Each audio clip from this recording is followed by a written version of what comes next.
First of all, let us all pay homage to the Buddha. Namo tassa bhagavato arahato samma sambuddhassa. Namo tassa bhagavato arahato samma sambuddhassa. Namo tassa bhagavato arahato samma sambuddhassa. Brahmati mata pitaro pumbacharya cha uccare ahuniya cha puttanang pajaya anukampakati. First of all, my tribute to late Venerable Chief K. Sri Dhammananda, the great Dhamma speaker and the great master to the many parts of the Buddhist world, and also my respect to the current Venerable Chief and all venerable monks living in the Vihara. And dear friends in the Dhamma, welcome you all to the Dhamma talk. And especially I welcome all the parents to our Dhamma talk. And I also want to welcome all the parents to be to the talk. Today we are going to talk about the parenthood in a Buddhist perspective. The Buddha says, as I recited in Pali, that the parents are great beings, noble beings. And they are also the first teachers to children. And being compassionate and love unconditionally to children, they become worthy of getting treatments back from the children. That is the general translation of the verse that I just recited. The Buddha used the word Brahma, which means the noble, the highest, the greatest. And there is also the belief at the time of the Buddha in northern India that our life is given by a great god called Brahma. The Buddha gave a very radical interpretation for this word Brahma, saying that Brahmati mata pitaro, Brahma is the parents. And this was a very radical statement at the time when the Buddha was living, because they were all was worshipping and thinking that somebody called Brahma is giving the life. Buddha says that yes, it is our parents. But he also emphasized the virtues of a Brahma. And he explained that 4 types of virtues that we had to have in order to be a Brahma. We call them Brahma Vihara, the noble abodes, Brahma Vihara, which are 4 qualities. Now, one is metta, loving kindness. Second is karuna, compassion. Third is mudita, sympathetic joy. And fourth is upekha, equanimity. So those are the 4 virtues that make anybody Brahma. Buddha says that if you develop these 4 virtues, then you are improving, you are growing to the greatest noble person. And he says that the parents have those 4 virtues with regard to their children. The love, which is unconditional love, metta, then karuna, compassion, and mudita, sympathetic joy, and equanimity, which is upekha. And in our life, we may receive various positions and status as we improve in our life. When you are studying, you are a student, and then you may get a job. Maybe then you become, let's say, engineer or director or a doctor, and then of course later also you get some other promotions, and you could be a politician or whatever thing. You get a lot of position and status in your life, right? So if somebody asks, "Who are you?" we usually say, "Oh, I am a director of that company, or I am a doctor, or I'm a lawyer." Those are the status that we think that we are. But among all the status and positions that we can achieve in our life, all those positions, being a doctor or lawyer or a director or any other position in your career, although we call that we are so and so, those positions and status are really not really internal in us. They're external to us. And being a director of a company, being a lawyer, doesn't really make actual inner change within you. But the status of a parent is a different position. It is not really external. Among the positions and status that you can receive in your life, being a parent, being a mother or a father is a real status or real position that is internal to your life. It is not like being a lawyer or a doctor or whatever that position that you receive. It's still external. It doesn't really make big change in your personality. There could be a lot of training and changing. But being a parent has a biological background, and it also has a very big psychological change within a person.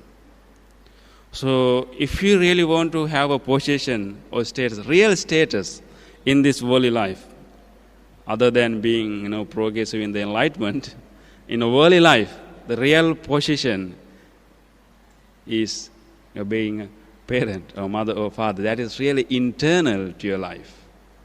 And some people may ask, then what about people who don't have children? And I would say that becoming a parent is not merely a physical thing. You'll be able to give birth to a child, but if the parenthood is not in your mind, if you really didn't make any psychological change within you, then you can't be called a parent. I would say even without children, even without giving birth to a child, one could be a mother, one could be a father. The essential part of becoming a parent or father is to develop those 4 virtues that I explained earlier, that 4 Brahma Viharas in one's mind. If one can develop metta, karuna, mudita and upekka, at least towards certain, let's say a particular child, or let's say a number of child, or maybe many child, he is a parent. So in Buddhist perspective, what is really important is not really becoming a biological parent. Of course, the biological process will help you to achieve that psychological change, but it's possible even as a person who doesn't have biological children, and it's still possible for that person to become a parent by coming to that psychological maturity, by developing those 4 virtues. So the characteristic of being a parent is to have those 4 virtues. There could be biological parents who have many children, but if they don't have those virtues, we can't call them a real mother or a father. How many mothers and fathers we find today? They deliver children and quickly they throw away, and quickly they run away from those children. Can you call them a mother? Can you call them a father? Right? That is why the psychological change is very important. And to come to this psychological maturity, we may need some kind of knowledge about the Dharma, teachings of the Buddha, about these 4 virtues. When we say metta we usually translate as loving kindness. It also generally translates as love. But the Buddha says that what parents have is metta towards the children. It's not really love. In English, we have a very general word called love to refer to various rays of various shades of the affection that we can have in our mind. But in Pali, we have different words actually to refer to that. The usual love we call Pema, which is a part of my name, Pemaratana. The Pema means the affection, just that's what we call love. But in my case, Pemaratana, Ratana means jewel, which is triple jewels. So I love triple gem. So the Pema is restricted love actually. But Metta is a wider love. So difference between Pema and Metta is that Pema is conditional. The general love, the love, the affection, the fondness that we feel about other people in a normal way depends on various conditions. It could be appearance, it could be some of the qualities, it could be the status sometimes, and sometimes it could be the wealth too, but somehow certain conditions should be fulfilled to have the general kind of fondness, affection to certain people.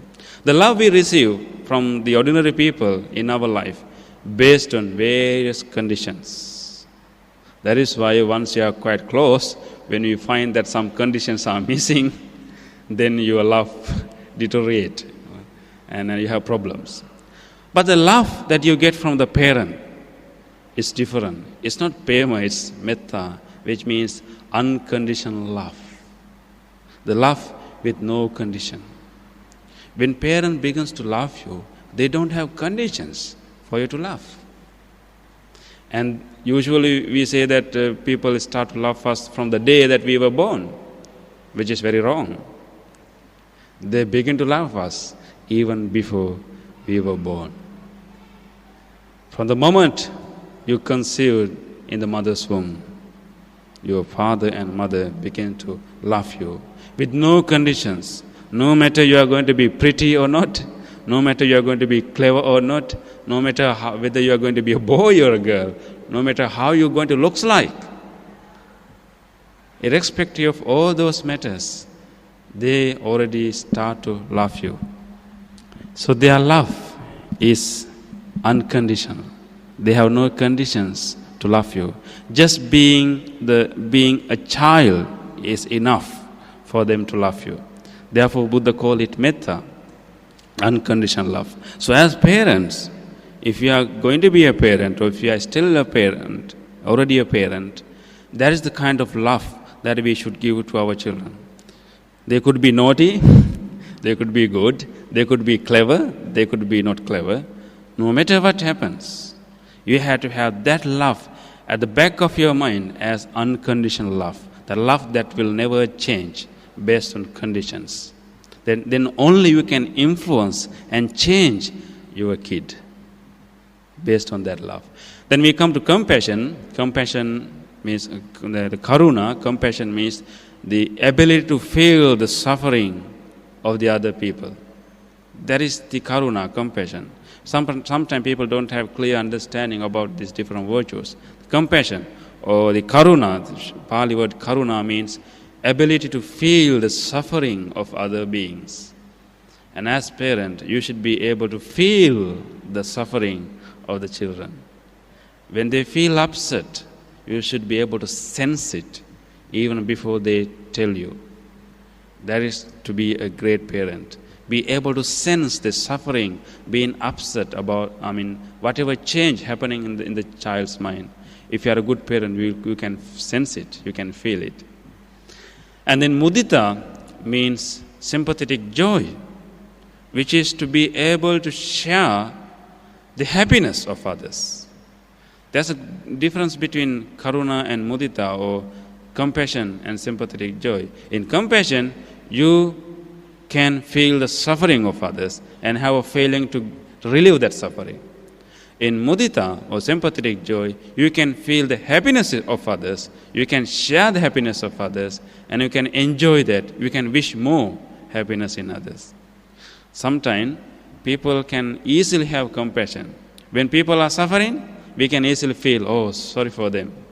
But the challenges thing is that when people are okay, when people are happy, can you still be happy about that? So I think that it's easy to be compassionate, because when you see the people are suffering and they are in a way lower than us, so naturally with the help of our conceit, we also can feel sorry about them, or maybe volunteer to help them. When disasters happen, when people are really suffering, people come to help, of course, based on compassion. But it's very difficult for people to have the sympathetic joy, mudita. I would say that it is the most difficult virtue to develop is not the compassion, but the mudita. When people are doing okay, when others people are very happy and doing okay, can we appreciate that? That is mudita. And you can, it will be easy for you to help when neighbor is suffering, and go and help and give some support for them. But can you be happy when they are doing well? And they are really doing well, they are progressing, and they are very happy as a family life. Can we appreciate that? That is mudita. So as parents also should have that mudita towards children. When children are doing well in their studies, winning the games and doing well in their life, even they grow old, when they're having a good family life, share that happiness, appreciate that, wish them more and more and more. That is mudita. Then the last one is equanimity, upekha. When you find different experiences in your life, and usually equanimity or upekha is explained as to come to a level of acceptance based on deeper understanding, which means that when you face victory and failures, when you have gains or loss, we have two opposite experiences in our life. When you experience suffering or happiness, and try to maintain a balance in your mind. Sometimes when people get praises, they overjoyed, and when they get blamed, they become very depressed. That is too extreme. And to maintain a mental balance in these two different experiences, that is called upekha or equanimity. As a parent, they should also have this kind of quality. When children are treating you back, then when they are behaving well, you have to maintain your love. When they are not treating you back well, when they are not sometimes listening to you, you should not be depressed or upset. You should be able to maintain the same love towards them. Especially when they grow old, still they may not treat you well. No matter whether they treat you well or not, irrespective of that, what you receive from your children, you have to develop a kind of mental balance, we call upekha. That is for your own health and well-being. That will also indirectly help the children. So those are called Brahma Vihara. If in order to be a parent, one should have these virtues in mind according to the Buddha. There's interesting process actually during the pregnancy time. As human beings, we have given a natural gift, which is we have given a period to make this psychological transformation in a person, which is the period of pregnancy.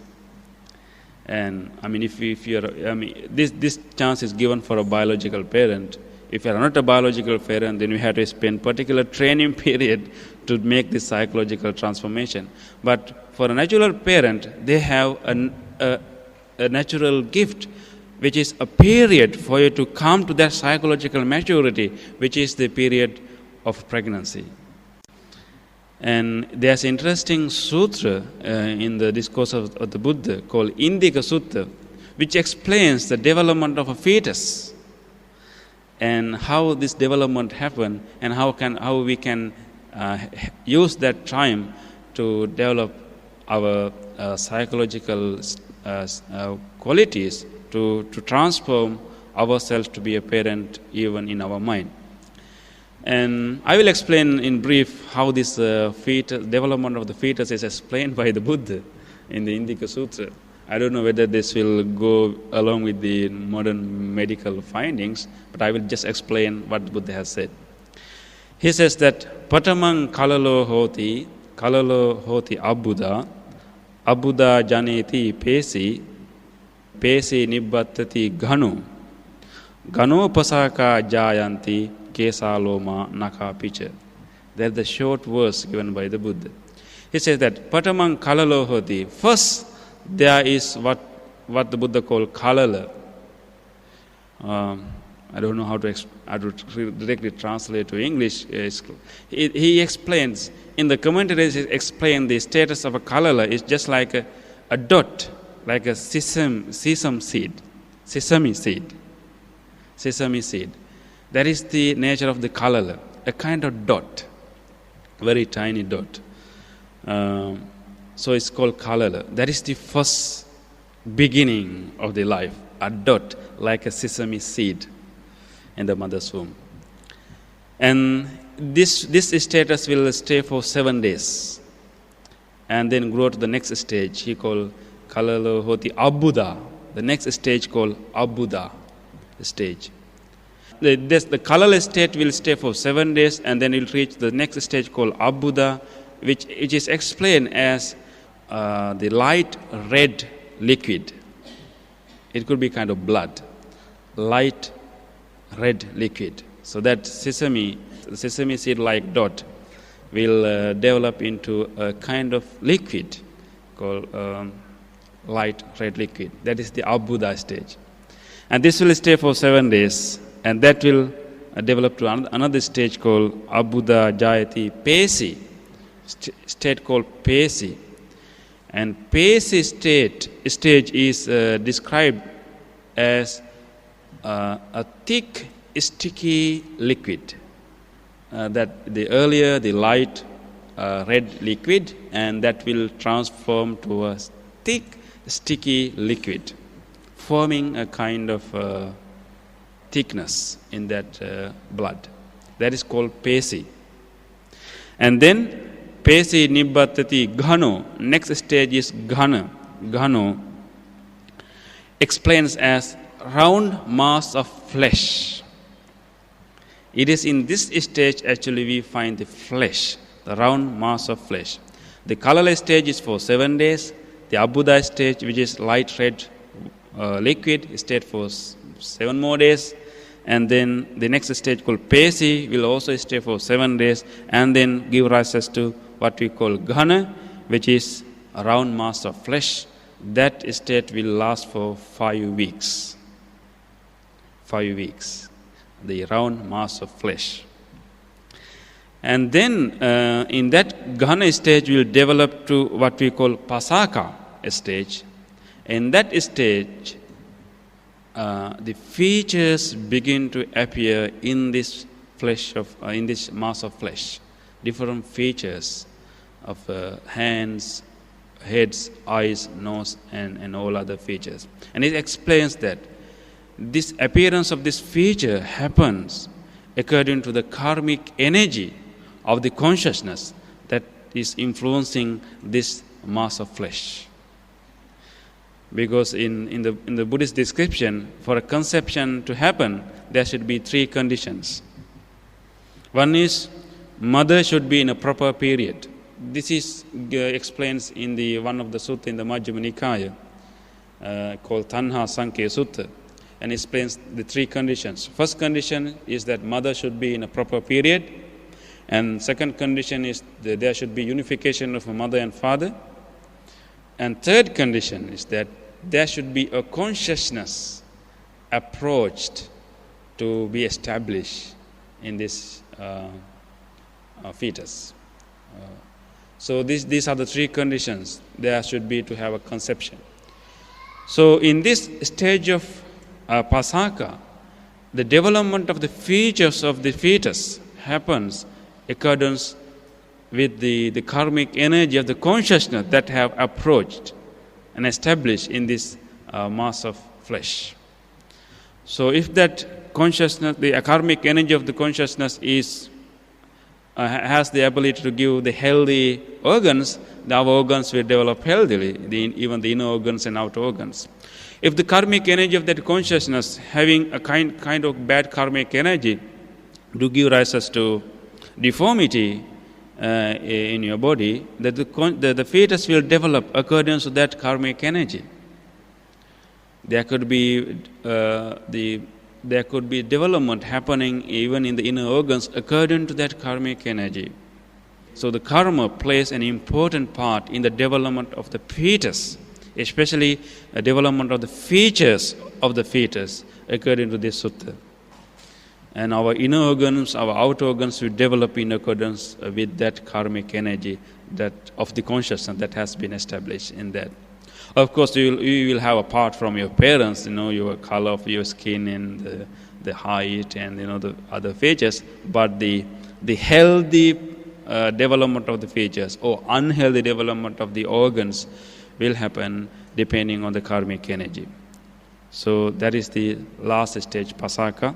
And after that, the fetus will grow and the embryo will grow, and then we'll have a life. And there'll be the child will born. And this will also give us a clear explanation where the life begins. And the birth is not the beginning of the life. And so, however, in the stage of pasaka, the already karmic influences begin to affect the development of the features of the fetus. And even before that, in order to develop this fetus from one stage to other stage, we have to have the influence of a consciousness. If there's no influence of a consciousness, then the color, the first dot will not grow. The first dot to grow to other stages, we have to have an influence from a consciousness, from a dying person. And that's the other important third factor that help to grow this fetus. And it is due to that, the nature of, it is depending on the karmic energy of that consciousness that this fetus will develop. And therefore in Buddhist tradition, the beginning of life is in the womb, not after the birth.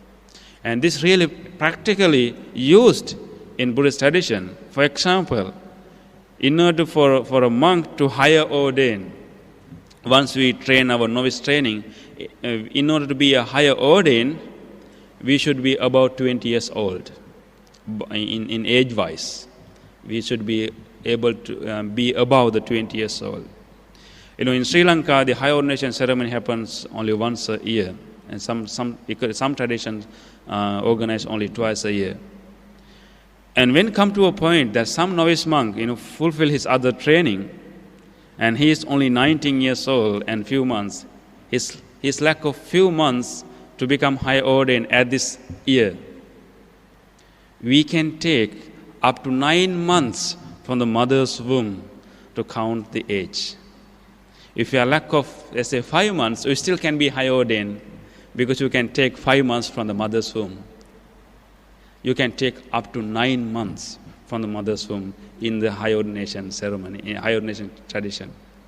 So that even you are 19 years old and plus, let's say, like 3 months, then still you can become high ordained, counting your life in the mother's womb. Because in Buddhist tradition, life begins in the womb. So that gives a lot of implications for other things. So in this period, while you are physically going through different changes, your psychological transformation should happen to prepare yourself to be a parent. There is a very important chance for you to prepare, because you can't be a parent without preparation. That pregnancy period is the best chance, good chance for you to prepare yourself to be a parent, to prepare psychologically and develop those virtues that I explained earlier. And remember that since when this fetus is growing in the mother's womb, there's been already there. And therefore, the time you spend as a pregnant mother and as also father is very important to train the child and to make some positive influence on the child. Therefore, during the pregnancy period, we had to have a very special lifestyle, and we had to develop very special habits during that time, because that's going to affect the mind of the child that's going to be born, because still he is living now, associating the fetus. He could sense what you are doing, what you are talking. He could feel your emotions and everything. If you are not careful what you are thinking during your pregnancy time, if you are not careful what you are doing and talking about during your pregnancy time, you don't going to have a good child. And therefore, in Buddhist countries actually, during the pregnancy time, by tradition, there are a lot of customs that the mother should fulfill. They prevent themselves from doing some activities. For example, in terms of cooking, they don't cook whatever things or meat or other thing. They prevent from cooking those things. Even they prevent from boiling eggs, just to prevent. And they have a lot of other, and they will also not do harsh things. They will not engage in very heavy, harsh activities. And so we have to adapt a different lifestyle. That's going to affect the child. And because he is really sensing and feeling all those things when he's in the mother's womb. Even sometimes they can communicate with you. I don't know whether you have this experience in these countries. In our society in Sri Lanka, when a mother is pregnant, the mothers get different desires than she used to have earlier. Some desire to eat some special kind of food. Do you have that? Yeah, good. And in Sinhala we call Doladuka, which means desire of the two hearts. Desire of the two hearts means that you are having two hearts.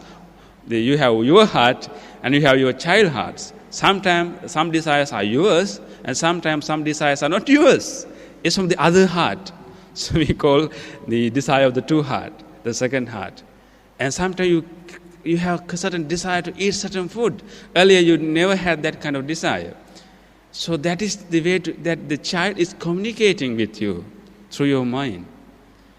And that shows you that he is still living. And especially the things that we are doing during that period is really crucial to change the influence, the character, the mind of that person.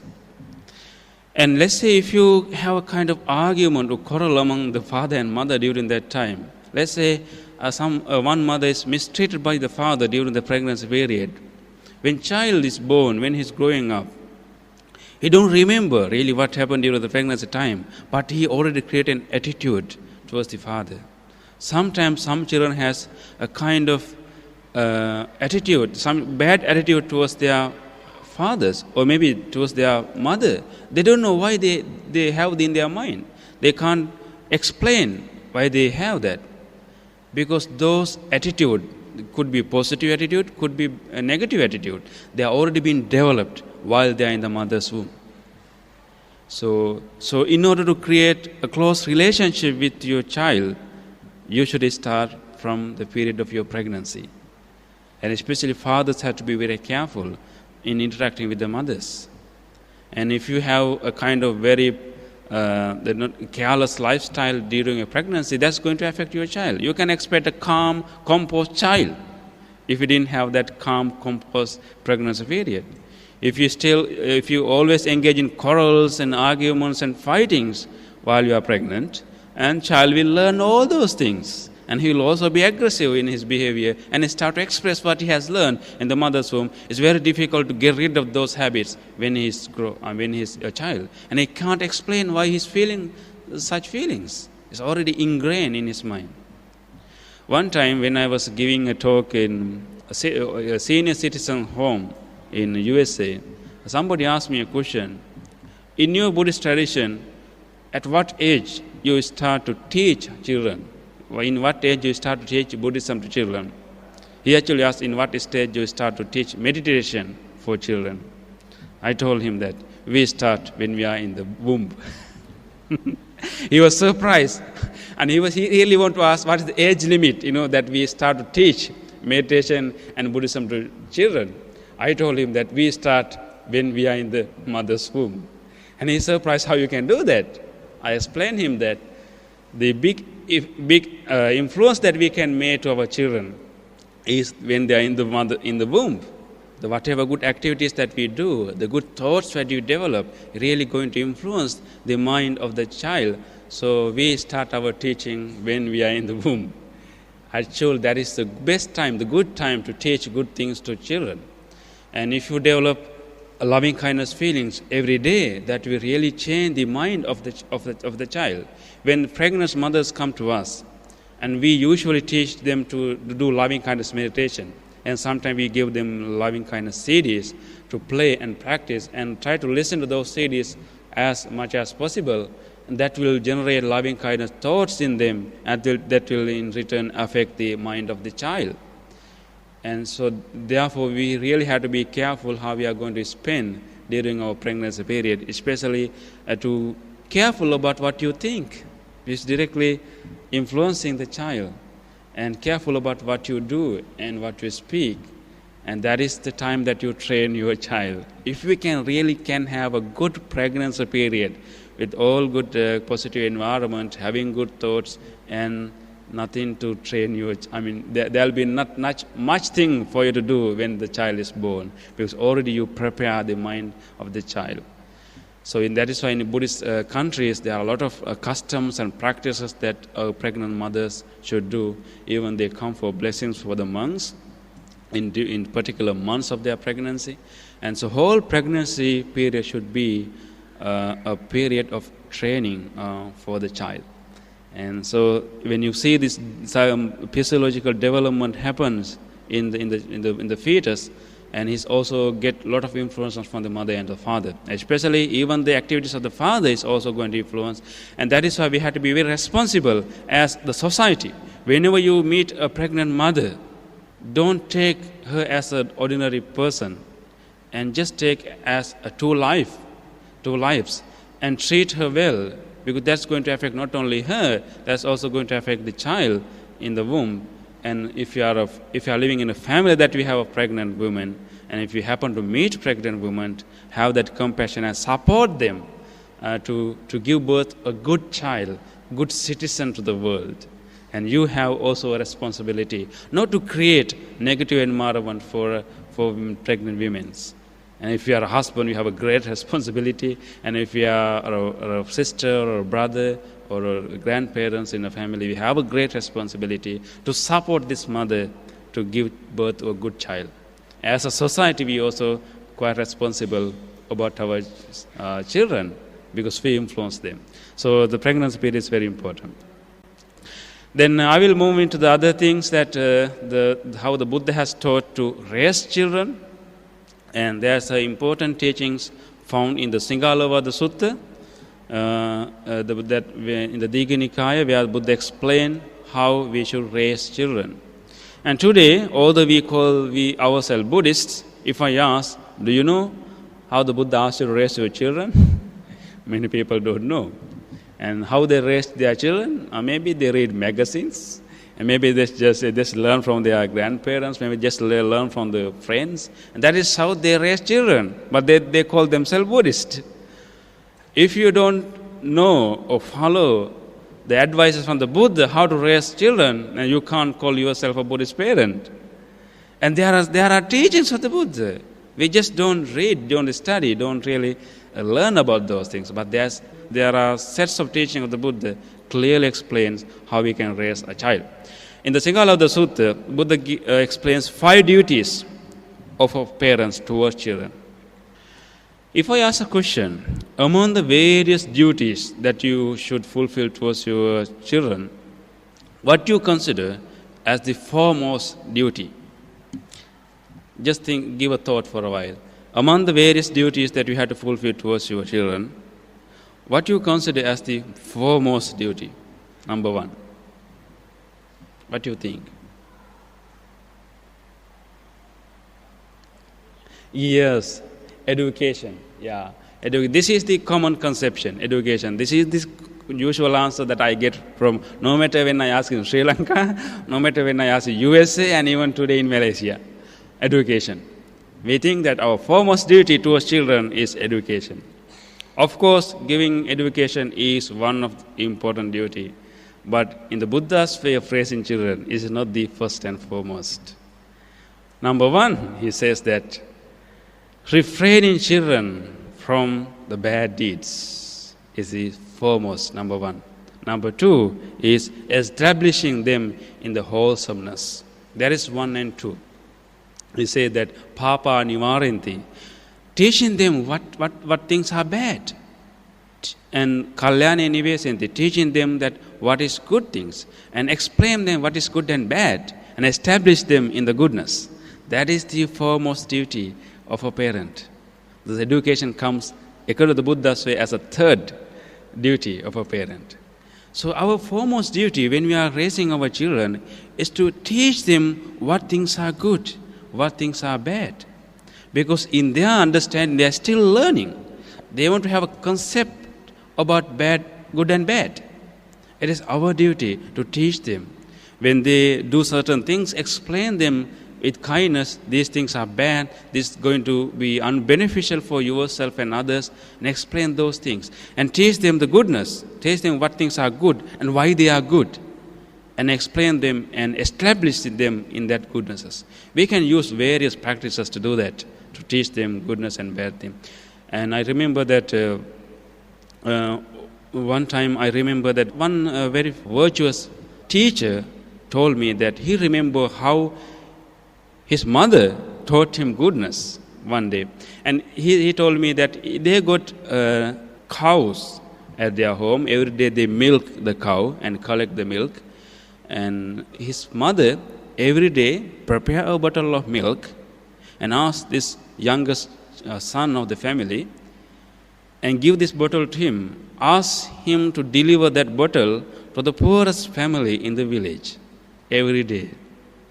And he explained me later that the mother gave him this bottle of milk to deliver to the poorest family, not because they don't have other person to send this bottle to that family, but to teach him the compassion to how to treat the poor families. So every day he had to deliver that milk bottle to that poor family.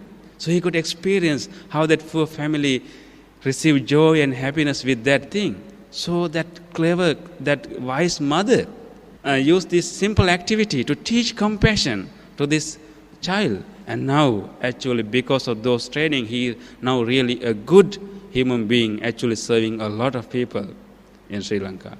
So those are the things actually we can do. Teach them goodness and explain them what are the bad things. And you can do simple things, simple assignments to your children, and they will learn.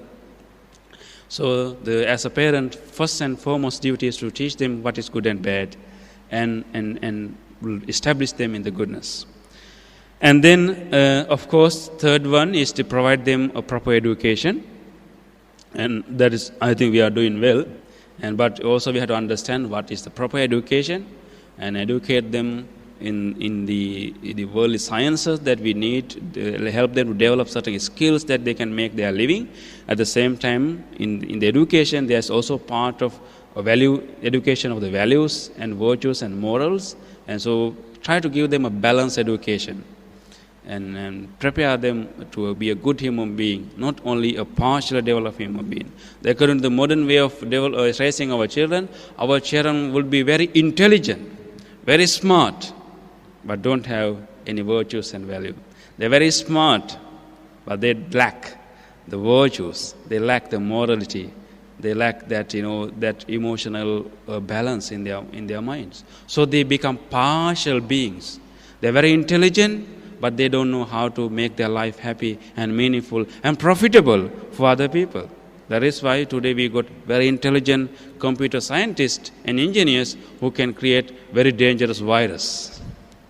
To create a computer virus, we have to have a great knowledge. You have to be a computer engineer. They have developed that knowledge to that high level, but they lack the moral part, virtuous part, so they can be very dangerous to human society. If you give your child only education, only that smartness, only that intelligence, they could be very clever, but very dangerous to human society. You are giving a sharp weapon for them without telling them how to use that.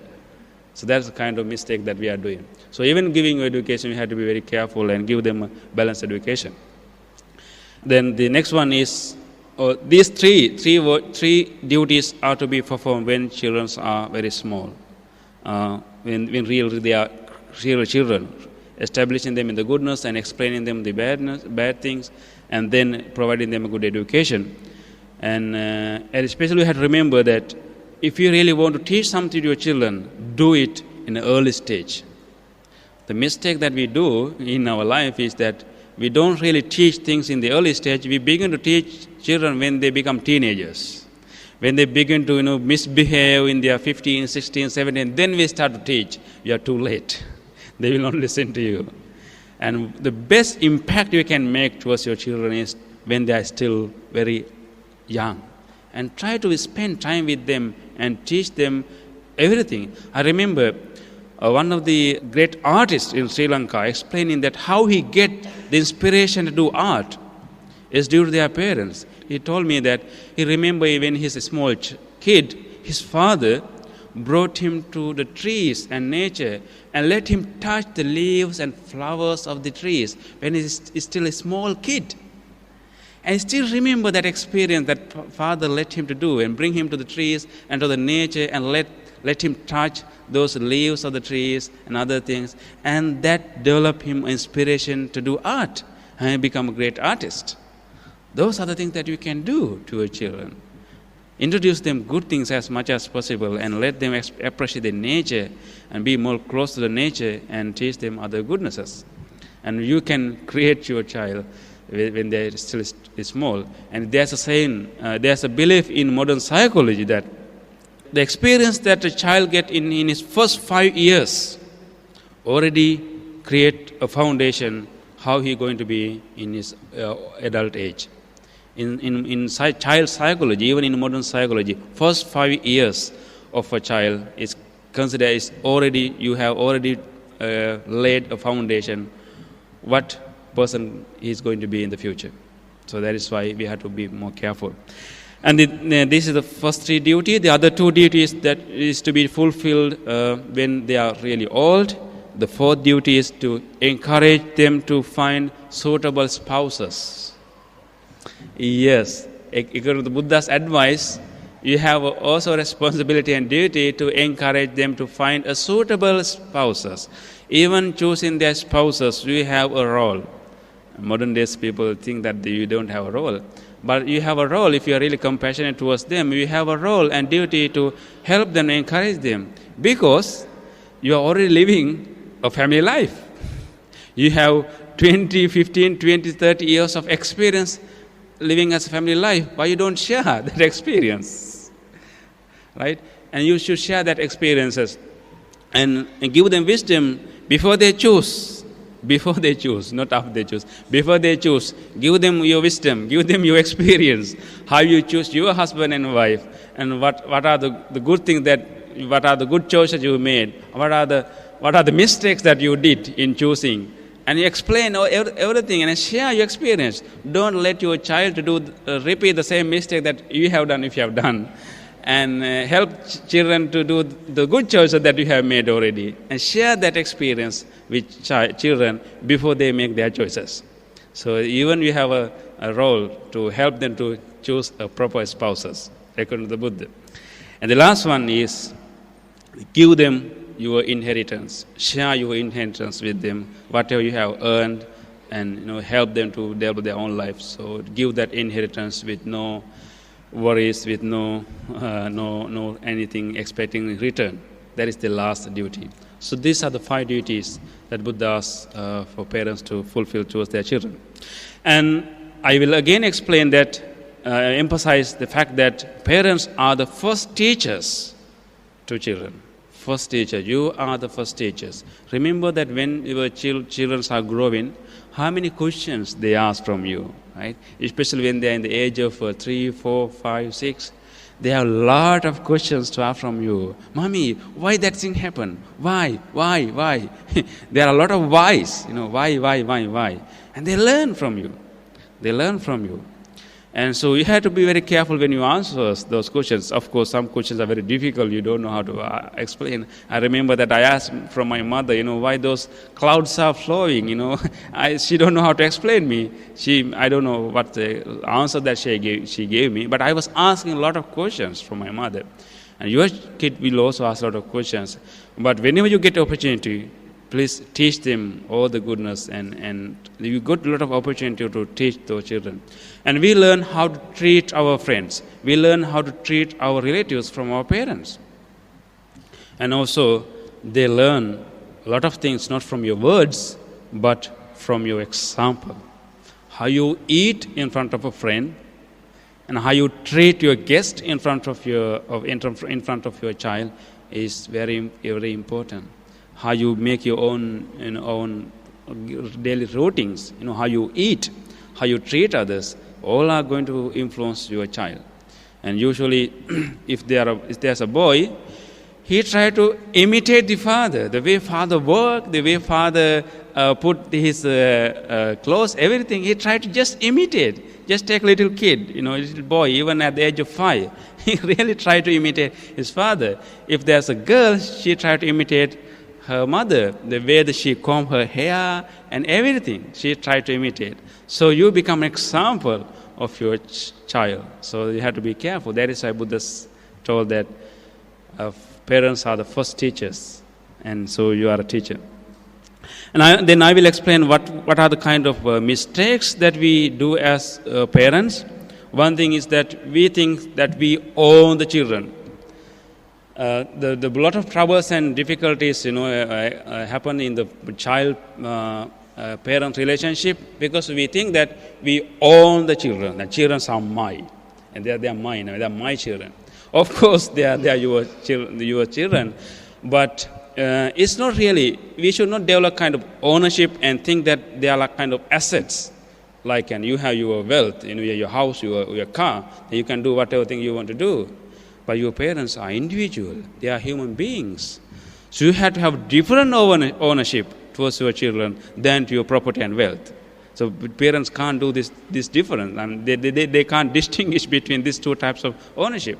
So therefore, they try to influence a lot of your attitude, values towards children, and forgetting that they are also independent human beings. You have ownership, but it's only kind of the guardian that you have a duty to help and guide them, but that you don't really own them. It's not your property, but it's still they are yours, but you have different ownership. We have to distinguish this, and then we can really able to relate to our children properly. Guide them, help them as much as we can, but not really kind of think that they are yours. They also have their own life. And the other thing is the abusive speech. Because you live with your children very closely every day, and when you get used to this environment, you are not careful about how you speak to your children. We use a lot of abusive speech that really spoil children, and they learn. They pick up from you. And if the speech of your children are abusive and not good, they surely have picked up from you, and they learn the praises that you use, and they really pick from you. If you blame your husband in a particular way, they just use the same praise to blame others. If the father blame in a particular way to your mother, your wife, and they pick up those things. They learn the praises. They learn the language, a lot of things from the parents. So we have to be very careful in using our speech in front of a child. They are going to learn. So the abusive speech. A lot of time we just blame our children without thinking much. In our child-parent relationship, you should actually show your love towards your children. The parents have great love in the back of their mind. But in their interaction, most of the time, they either blame or threaten and try to be authoritative, not showing the love. Of course, you have to advise your children, you have to explain certain things to your children, but make sure at least once a day to show your love and concern and care to your children. Otherwise, they don't know. They think that you are only kind of forcing, you are only like boss. Make sure to use good words at least once a day or selected times of your day. You can blame them when they do bad things, and please try to give reasons when you blame and advise them, but at the same time try to have time to pat them, try to have time to pamper them and show your love and concern. Explain them your love and let them feel that you have a great care and concern. That is why you blame them. If we happen to blame severely your children, please make sure before the end of the day, explain them why you blame them. If they realize that the reason that you blame them and threaten them and punish them is your great concern for their well-being, they will understand. The problem is that we only do the first part. We blame, threaten, advise, but we don't explain them in the same day why you did that. So children have no reason to understand. So if you happen to blame a child, In the same day, make sure in a different time to explain why you did that, show your great concern. Why you get angry at them is not really that you are evil and you have a great ill will towards them. It is due to your great concern about that. You make them feel that you really has a great concern. Explain that, say in words, say in your gestures. This important part, our parents are not doing. Therefore, children don't get the full message. They get only the half of it. Then they become aggressive. And the other mistake that we are doing is to throwing our anger at our children. Throwing your anger. Because children are kind of innocent, so you get chances to throw your anger. Imagine this scenario. You work a long day at your office. Many people give you a hard time. Your boss make you work very hard, but you can't blame at your boss. You will be fired. So you keep your anger at your heart. And some colleagues are giving you a bad time, but still you can't really express. And you really have a long, very difficult day. Then you come back to your home. You drive on the way. You meet a heavy traffic jam. Some people are driving barely, try to cut you through, and some people are making wrong turns. Therefore, you have to wait for hours there, and you have all your anger. You don't know how to blame. You just horn and still keep your anger. And so, after all the long days and heavy traffic, other things, you come to home. When you come home, your child is in a living room, playing. Everything splitting all over the places. He has split some of the water. He has made your living room a mess. Now you got the chance to throw your anger. All the grudges, frustration you had in your office and on the roads, you couldn't express because he's a boss. You couldn't express because other people are in other vehicles. But finally you got a chance. Innocent child is in front of you who has no defensive means. You just throw your anger at the child. What happened? They spoil. We spoil our children. So this is the mistake that we are doing. We throw our anger or the frustration over our innocent children because they are not defensive, like other high bosses and other people. Be careful. You may have a long day. You may have other difficult experience in the day, but be careful not to throw that anger when you come home. Don't throw the anger at children. This is the mistake that we are doing. That is why actually we are spoiling a lot of our children. And remember that, and also by in developing and improving our children, the best way to teach a change the behaviors of our children is to treat them with great love and care. Of course, once a while we have to do some threatening and do some advices and give some clear statement and explanation. But the best tool to change and control your children is the love, great love. If you let your children know that you have a great trust in them, they feel it difficult to cheat you. It's not by really threatening and try to be aggressive or authoritative for them. The best tool to control your children is to let them know that you have a great trust in them. You really believe that they will not misbehave. Let them know that you have that great trust. Explain them whenever you get a chance. Explain them in the night when you have a talk with them. And that really influence them. That when they realize that, when they have that understanding that your parents has a great trust in you, very difficult to ignore that part. Whenever you're going to misbehave, that trust will come to you. And I have the same experience, not regarding to my parents actually, with regard to my own master. My master has a great trust in me that I will be a good monk. And it's not that his advisor, it's not that his threatening and his authoritative nature that control me. Whenever I have certain feelings, when I remember that the great trust that my parents has placed on me, that gives me, that kind of block me as a great force that really control me in various situations. Your children also have the same feeling. Let them know that you have great trust. Let them know that you have a great love towards them. That will control them. That will protect them from misbehaving. You have to explain them in a creative way when you get chance. And when children know that you have a great love towards them, usually when we experience love from other people, we try to reach that love. It's very difficult to ignore someone's care and concern and love. And we don't try to cheat them. Instead of cheating them, we try to reach that love in our relationships. So therefore, showing them great love and trust is the best tool to control them, not really abusive speech and threatening and blaming. That is the wisdom that we can take from the Buddha. And remember that becoming a parent is becoming a bodhisattva. What I mean by bodhisattva is that the important part of becoming bodhisattva is to transcend the self-centeredness. Becoming bodhisattva is to transcend the self-centeredness. Becoming a parent, you have got a great chance to transcend your self-centeredness. All along in our life, we consider ourselves as the most important person. Whatever good things is to me. If you have good food, you rush to eat that good food. If you have good clothes, you try to get that good thing to you. You consider yourself as a first. You place yourself as a number one in your life.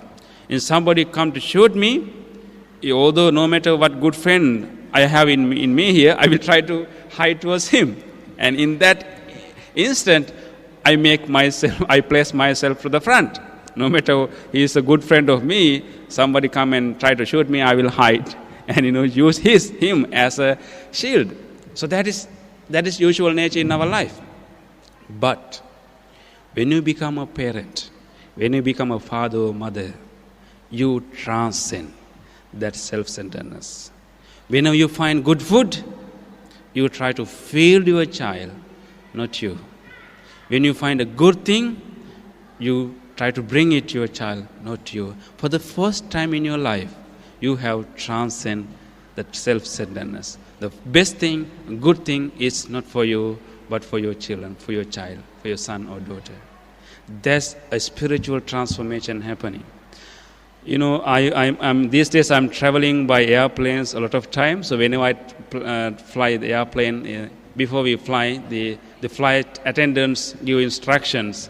How do we act in a situation of emergency?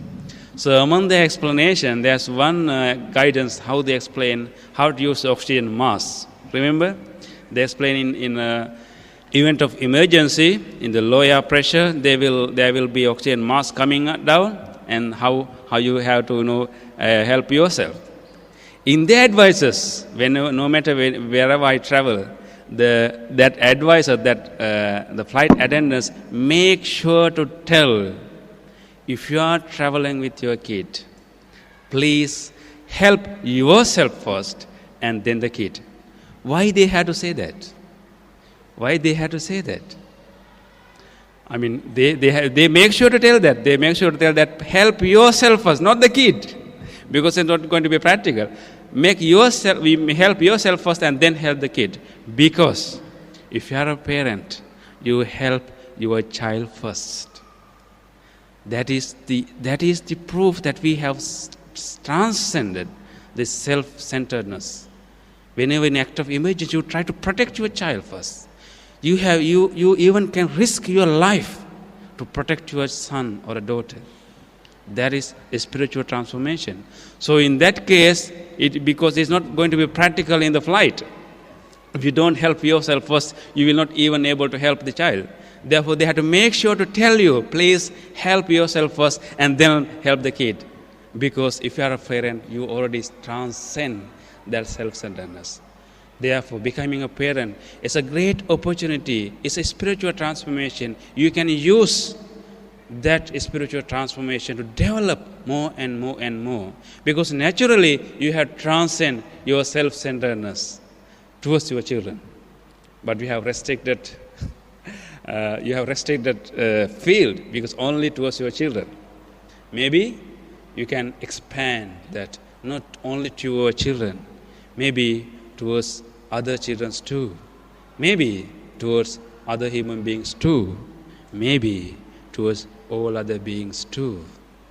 So, but you have started that spiritual journey by becoming a parent. You already transcend that self-centeredness towards your children. You have already started.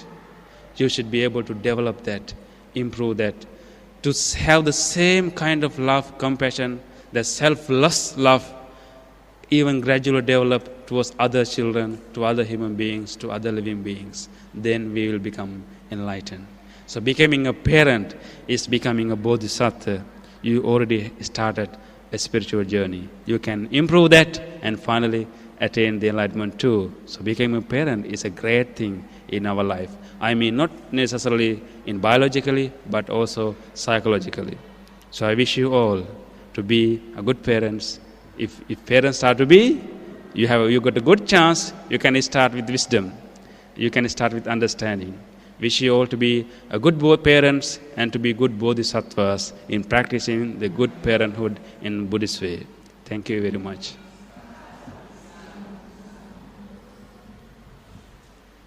Thank you, Bhante, for your talk. Any questions from the floor?